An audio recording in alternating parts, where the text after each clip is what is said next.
रामकृष्ण हरी माऊली. गिरगाव म्हटलं की सगळे सण मोठ्या उत्साहात दरवर्षी साजरा करतात. अगदी आषाढी वारी सुद्धा.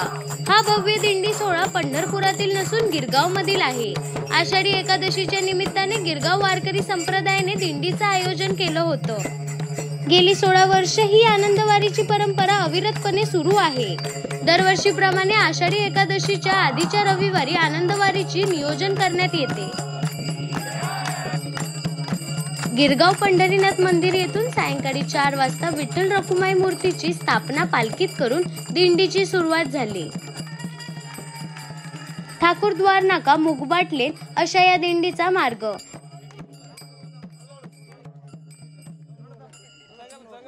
दिंडीत मासा, अश्वरिंगण, उभे रिंगणही आयोजिण्यात आले होते.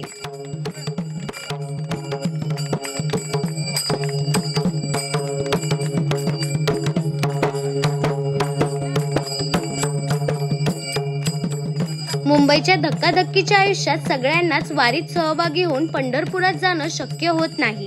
आपल्या लाडक्या विठुरायाच्या चरणी नतमस्तक होता येत नसले तरी गिरगाव वारकरी संप्रदायाने आयोजित दिंडीमध्ये सहभागी होत गिरगावकरांनी चांगलाच प्रतिसाद दिला. विठुरायाच्या नामघोषात, हरिनामात सगळे अगदी लहान ते थोरा मोठ्यांना पर्यंत सगळेच तल्लीन झाले होते.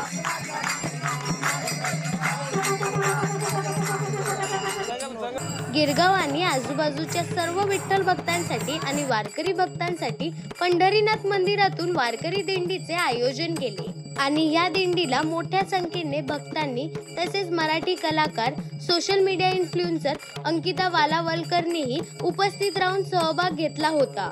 या दिंडीमध्ये अगदी लहान थोर मंडळीपासून ते थोरा मोठ्यांपर्यंत वारकरी सहभागी झाले होते.